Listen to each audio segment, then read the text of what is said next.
cosmic horror comes at Christmas time. I discuss this and more on today's episode.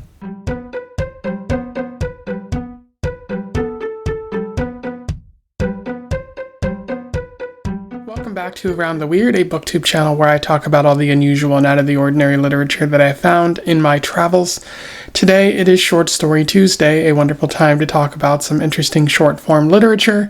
And today's short story is all about offices and Christmas and cosmic horror. I am referring to Overtime by Charles Stross, which was published in 2009. For those who don't know, Charles Stross is a British writer who's been writing since the 1970s, writing a lot of D&D related things in the 70s, and getting more work published in the forms of novels, novellas, short stories, pre or post 2000. He writes a lot of science fiction and cosmic horror, sometimes alternate history type things.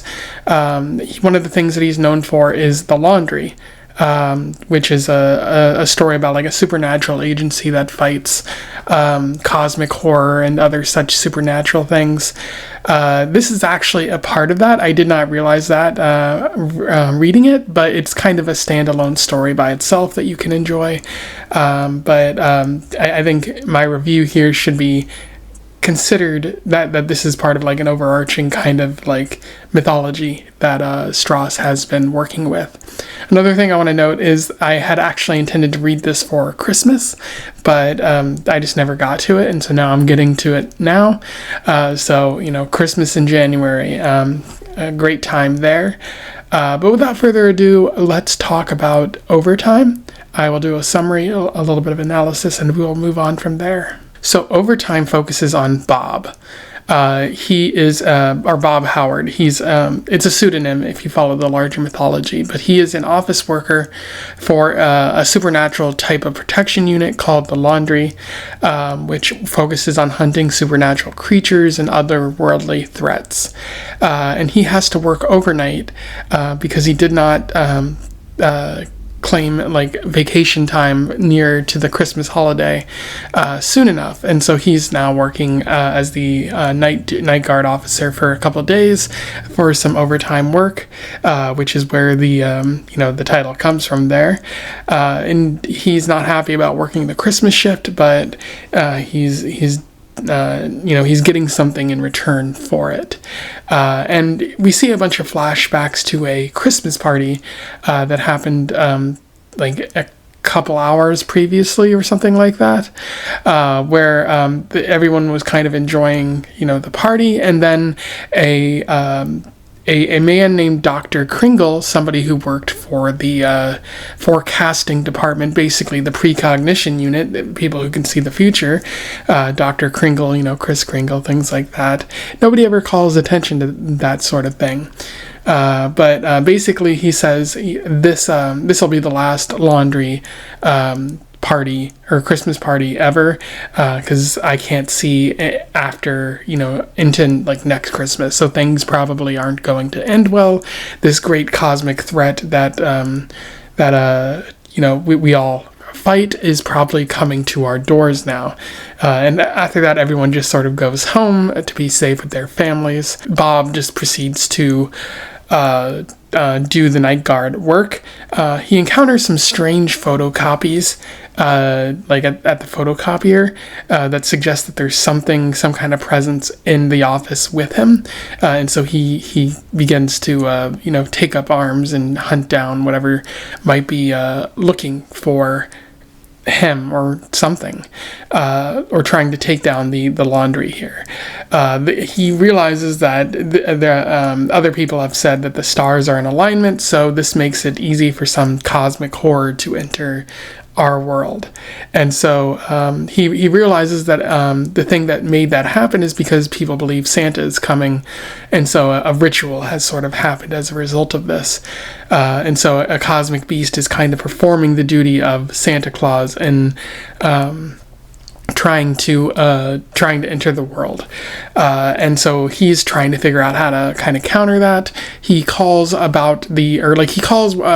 a call from one of the his fellow workers, and he brings up the precognition department and Dr. Kringle and how he gave a big speech, but nobody can seem to remember who that person was. And Bob sort of realizes that the precognition department realized that they peered into the void, tried to look into the future, and something was like peering back at them, and they realized the best thing to do, because they got like a prediction that the precognition department would be destroyed in the future, so they just disbanded the precognition department in the past, and they inadvertently created like some sort of time paradox. But Bob realizes the thing to do would be to do a counter ritual to treat this creature like Santa Claus in order for it to sort of fulfill its obligation and leave this realm. When he goes down to the basement, he encounters Dr. Kringle, who has sort of been waiting for him this entire time because he foresaw that Bob would be eaten by this nightmare creature. And so he's kind of waiting for all of this to happen. And instead, what Bob does is he sets out like a plate of food for the cosmic beast because it must be hungry after all this time.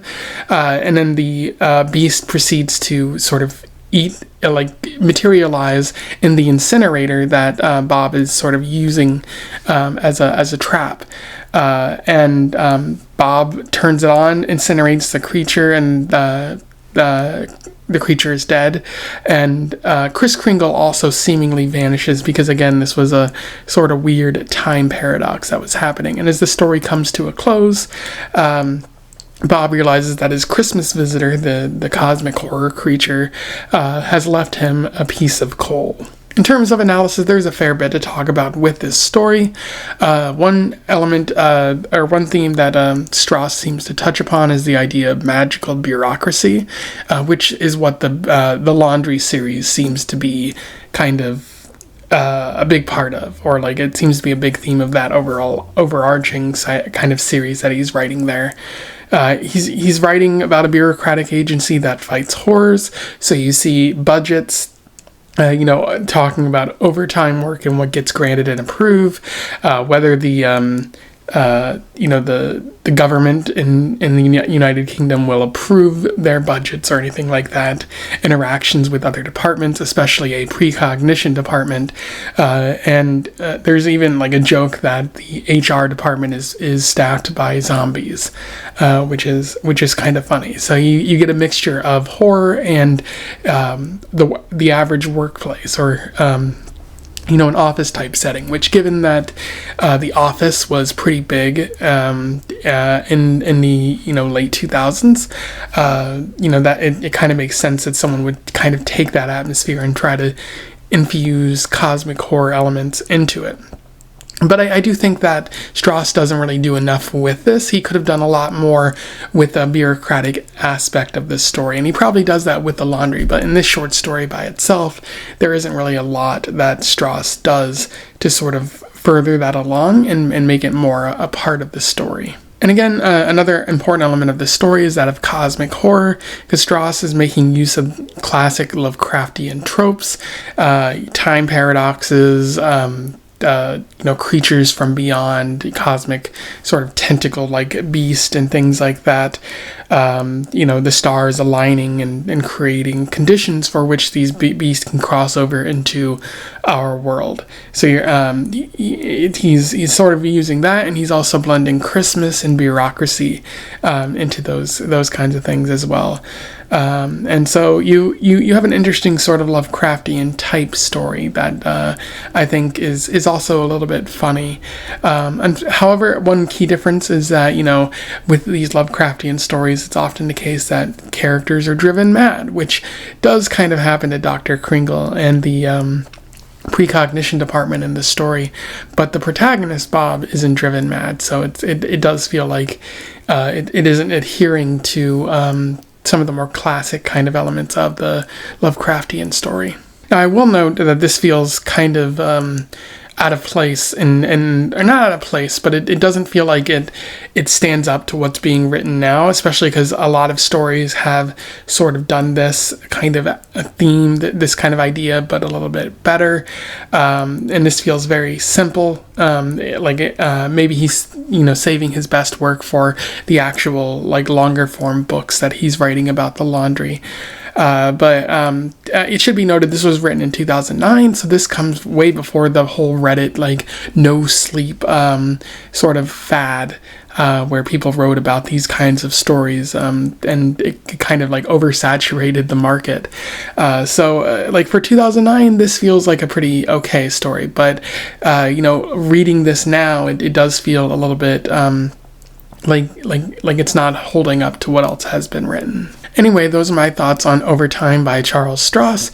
A pretty solid short story that might be pretty entertaining to read around Christmas, or around Halloween, because this is also horror. So I recommend that you check it out. I'll put a link to it in the description. Let me know your thoughts in the comments below if you want to say something about my review or even your own thoughts on the story. If you have any other, thoughts about like Charles Stross and what else he's written, I'd love to hear that too, because I might want to check out some of his other sort of science fiction works. But other than that, don't forget to like, share, and subscribe so that other people can find out about this short story or this author if they don't already know. And until then, I wish you the best of luck in your weird and Lovecraftian-based travels. Farewell.